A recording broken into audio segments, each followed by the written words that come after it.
Good morning students. कल हमने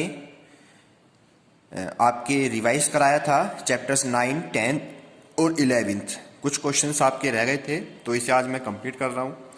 question है आपका चैप्टर 11 का दीर्घवृत्त। हमने परवलय, वृत्त और दीर्घवृत्त ये 3 कंडीशन पढ़ी है चैप्टर में। अब मैं आपको इसमें दीर्घवृत्त के बारे में बताऊंगा। दीर्घवृत्त कह रहा दीर्घवृत्त है x²/25 y²/9 बराबर 1 की नाभियां के निर्देशांक, शीर्षों के निर्देशांक तथा इसकी उत्केंद्रता ज्ञात कीजिए। ठीक है, अब सबसे पहले हम क्या करते हैं, ये दीर्घवृत्त की समीकरण की इसकी कंपेयर कराएंगे दीर्घवृत्त की समीकरण से। दीर्घवृत्त की समीकरण होती है x²/a²y²/b² = 1। ये दीर्घवृत्त का बच्चों क्या होता है, समीकरण होता है। तो इसकी समीकरण की इससे क्या करा देंगे, तुलना करा देंगे, कंपेयर करा देंगे।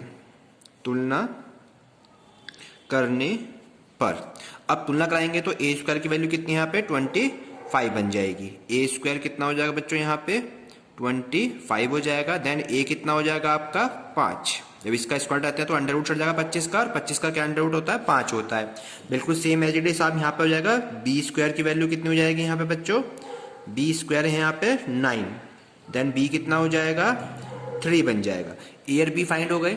अब हमसे क्या क्या चीज पूछ रहा है उसके अकॉर्डिंग हम चलते हैं। ठीक है, हमसे क्या कह रहा है बच्चों यहाँ पे नाभियों के निर्देशांक। नाभियों के निर्देशांक हमें फॉर्मूला पता होना चाहिए कि नाभियों के निर्देशांक का फॉर्मूला होता क्या है। तो नाभियों के निर्देशांक क्या होता है बच्चों, नाभियों के निर्देशांक का फॉर्मूला है +-c/0। ये नाभियों के निर्देशांक के फॉर्मूला है +-c/0। c हमें पता नहीं है, यानी कि c को हमें ज्ञात करना पड़ेगा। तो c निकालने का फॉर्मूला क्या होता है बच्चों, c निकालने का फॉर्मूला होता है c² बराबर ba²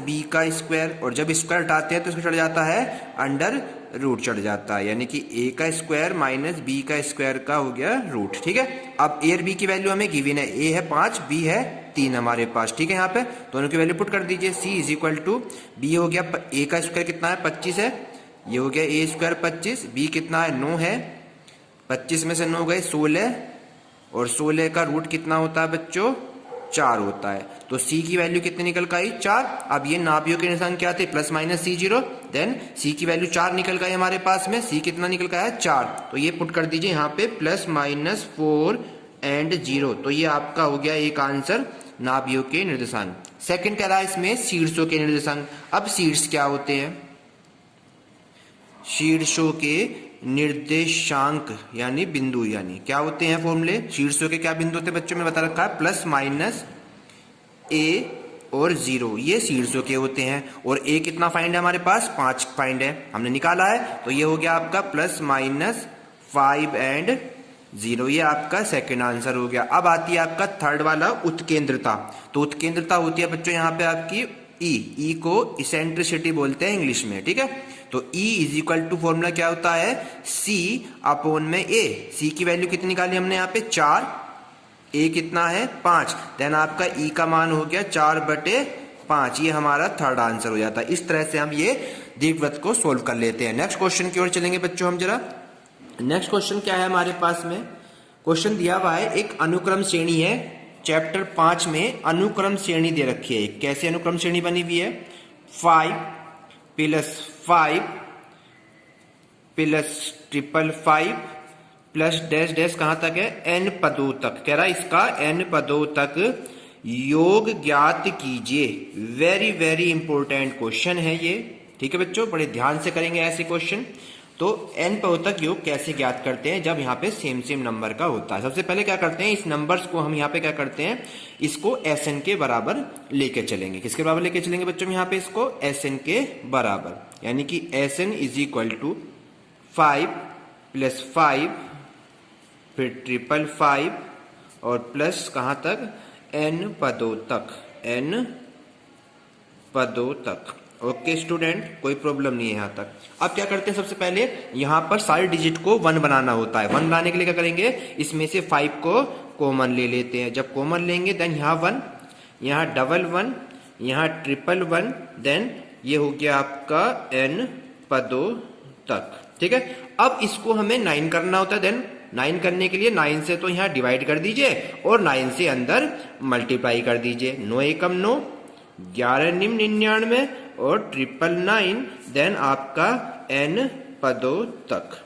ये हो गया हमारा रूल कट। हमेशा हमें 9 बनाना होता है।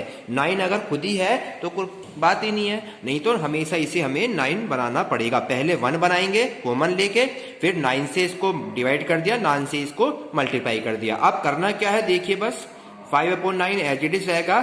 9 को लिख सकते हैं हम 10 - 1, यानी 10 में से 1 गया 9। ऐसी 99 को लिखेंगे हम यहाँ पे 100 - 1, फिर 999 लिखेंगे 1000 - 1, देन प्लस का एज इट इज प्रोसेस चलता रहेगा, प्लस प्लस कहां तक, n पदों तक। ओके स्टूडेंट, अब आ जाइए नेक्स्ट पे। 5/9 एज इट इज रखा हमने, सब में 10 वाली जो डिजिट आगे वाली वो आगे लिख लीजिए। 10 प्लस ये 100 हो गया, 10 का स्क्वायर प्लस 1000 हो गया कितना बच्चों, 10 की क्यूब। कहां तक है ये, n पदों तक, n पदों तक। अब 1 पे आ जाइए। 1 सारे माइनस के हैं तो माइनस का बाहर लेके और सारे अंदर कैसे हो जाएंगे, 1 प्लस के हो जाते हैं। ये भी कहां तक है, n पदों तक। ओके स्टूडेंट, अब क्या करना है, 5/9 एज इट इज चलता रहेगा। अब ये वाली सीरीज देखनी है कि ये सीरीज कौन सी बन रही है। 10, 10 का स्क्वायर, 10 की क्यूब। देखिए ये सीरीज जो बनी है जीपी बनी है, तो जीपी के एसएन यानी कि योगफल का फॉर्मूला लगाया जाएगा। जीपी का योगफल कैसे पता चला हमें, कि जब हम उसमें क्या निकालते हैं, सार्व अनुपात निकालते हैं। प्रथम पद तो ये होता है पहला वाला, इसे कहते हैं प्रथम पद, यानी ए का मान तो दे रखा है 10। और हम आर कैसे निकालते हैं, आर कहते हैं हम इसे सार्व अनुपात। सार्व अनुपात दूसरा बटे पहला, यानी कि 10 का स्क्वायर अपोन में 10, 10 से 10 कैंसिल हो गया तो कितना निकल का आर की वैल्यू 10। यानी सबसे वैल्यू या चाहे दूसरा बटे पहला करो या तीसरा बटे दूसरा करो तो आर की वैल्यू सेम ही आती है। तो इसलिए क्या उनसे जीपी श्रेणी बन गई है बच्चों, जीपी बन गई, गुणोत्तर श्रेणी बन गई। और गुणोत्तर श्रेणी के योगफल का फॉर्मूला यहाँ पर लगाना है। और गुणोत्तर श्रेणी के योगफल का फॉर्मूला क्या है, जब आर बड़ा होता है ग्रेटर 1, आर ग्रेटर 1 होता है, यानी आर 1 से जब बड़ा होता है, देन हमारा जीपी का फॉर्मूला क्या होता है बच्चों, ए इंटू आर की पावर n-1 अपोन में r-1, ये जीपी के योगफल का फॉर्मूला होता है। माइनस का ये वाला साइन एज इट इज है। अब कोई नंबर सेम हो और n पदों तक जाता है तो उतने ही n हो जाते हैं। जैसे 1 जा रहा 1 1 1 तो ये जगह 1n, यहाँ पे 2 होता 2 + 2 + 2 n पे होता तो ये जगह 2n। अब यहाँ 1n हो जाएगा तो 1 को लिखते नहीं है, ओनली किसकी वैल्यू क्या होगी, यहाँ पर इस नंबर की वैल्यू कितनी होगी बच्चों, ओनली n बन गई। अब केवल यहाँ पर ये सारी वैल्यू पुट करेंगे फॉर्मूले में और हमारा आंसर निकल कर आ जाएगा। 5/9 एज इट इज रखा हमने, ए की वैल्यू कितनी है बच्चों, यहाँ पर 10 रख दी, ब्रैकेट एज इट, आर की वैल्यू कितनी है 10 है, n हमारा n ही है, -1 एज इट इज, अपोन में क्या करना, r-1 यानी कि 10 - 1 करना है। ओके स्टूडेंट, माइनस का n एज इट इज है, ब्रैकेट एज इट इज है। कोई प्रॉब्लम है यहाँ तक बच्चों, आपको कोई प्रॉब्लम नहीं है। नेक्स्ट क्या करेंगे, अब 5/9 एज इट इज रह गया हमारे पास, 10 यहाँ एज इट इज रह गया, 10 में से 1 गया तो कितना आ गया यहाँ पे 9, और ये ब्रैकेट में आपका 10 की power n-1 as it is है और ये ब्रैकेट -n ऐसी है। अब क्या कर सकते हैं, इसकी मल्टीप्लाई इस वाले एलिमेंट से भी है और इसकी मल्टीप्लाई इस n से भी है। तो गुणा करेंगे तो कैसे करेंगे, देखिए 5 की ऊपर गुणा और 9 की नीचे गुणा, तो जगह 5 धाम 50 और 9 निम 81, 10 की पावर n-1, बिल्कुल सेम यही गुणा 5/9 की इसमें करेंगे n में, तो ये हो जाएगा कितना 5/9 n। तो हमारा जो आंसर निकल का योगफल का, इस तरह से ये आंसर आ जाता है। बिल्कुल समझ में आया, क्लियर क्वेश्चन है, कुछ नहीं करना था। इस तरह की प्रैक्टिस करेंगे, नेक्स्ट क्वेश्चन की ओर हम चलने वाले हैं। अब नेक्स्ट क्वेश्चन कैसा आएगा देख लेते हैं जरा। नेक्स्ट क्वेश्चन, क्वेश्चन नंबर 3 की ओर चलते हैं। क्वेश्चन कह रहा है बच्चों, यहाँ पर एक वृत्त की समीकरण दे रखी है, वृत्त की समीकरण दे रखी है, x + 5 का स्क्वायर प्लस y - 3 का स्क्वायर बराबर 36।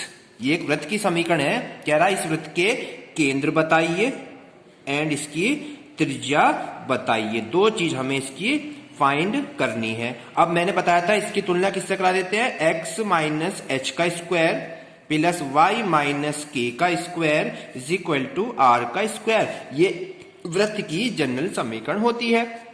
जब इसकी कंपेयर कराएंगे तो h का मान कितना बन गया यहाँ पे बच्चों, -5, क्योंकि यहाँ माइनस है और यहाँ प्लस है तो ये माइनस का बन जाता है। अब यहाँ दोनों सेम साइन है तो k की वैल्यू प्लस की कितनी हो जाएगी, 3 हो जाएगी। तो अब r निकालना, ये r का स्क्वायर है, ये 36 है तो r का निकालेंगे मान, तो r को r निकालें, r मतलब त्रिज्या, तो ये क्या हो जाएगा 36 का अंडर रूट मतलब 6 निकल जाता है। अब हमारे पास मैंने क्या बताया आपको, सेंटर जो होते हैं h और k सेंटर होते हैं, और h की वैल्यू निकली -5, k की निकली 3, तो सेंटर कितना है वृत्त के, -5 और 3, और त्रिज्या कितनी निकल का आई बच्चों, त्रिज्या निकल का इसकी 6। यही हमारा क्या हो गया, आंसर बन जाता है। नेक्स्ट क्वेश्चन की ओर चलेंगे। सेकंड क्वेश्चन है कि परवलय का समीकरण ज्ञात कीजिए। परवलय का समीकरण ज्ञात करना है, परवलय का समीकरण ज्ञात कीजिए जिसके शीर्ष दिए हुए हैं 0, 0 एंड 2 और 3। परवलय की समीकरण निकालनी है जिसके शीर्ष 0, 0 और 2, 3 दिए हुए हैं और अक्ष है x अक्ष के अनुदिश। किसके अनुदिश है ये, x अक्ष के अनुदिश। अब x अक्ष के अनुदिश का मतलब क्या होता है वो बता देते हैं हम।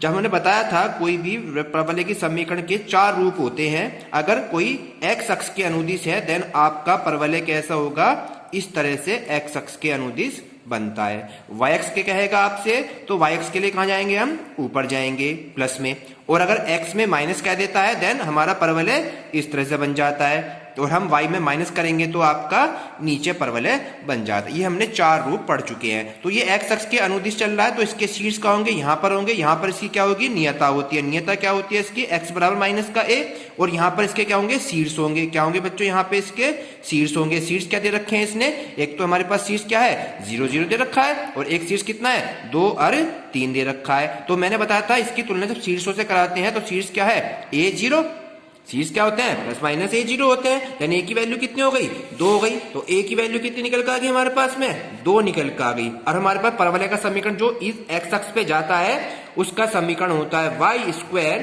बराबर में 4ax होता है। जब x अक्ष पे जाता है तो y² एज इट इज रखा, 4 एज इट इज रखा, a का मान है 2 × x, ये x की वैल्यू है, और 5² एज इट इज करा, 4 दूनी 8x, 4 दूनी 8x, ये हमारा क्या हो गया, आंसर बन जाता है। इस तरह से अपने क्वेश्चन की प्रैक्टिस करेंगे। कल जो मैंने वीडियो करी थी उसको भी सही करेंगे, ध्यान से पढ़ेंगे और उसको आराम से क्वेश्चन की प्रैक्टिस करेंगे। Thank you.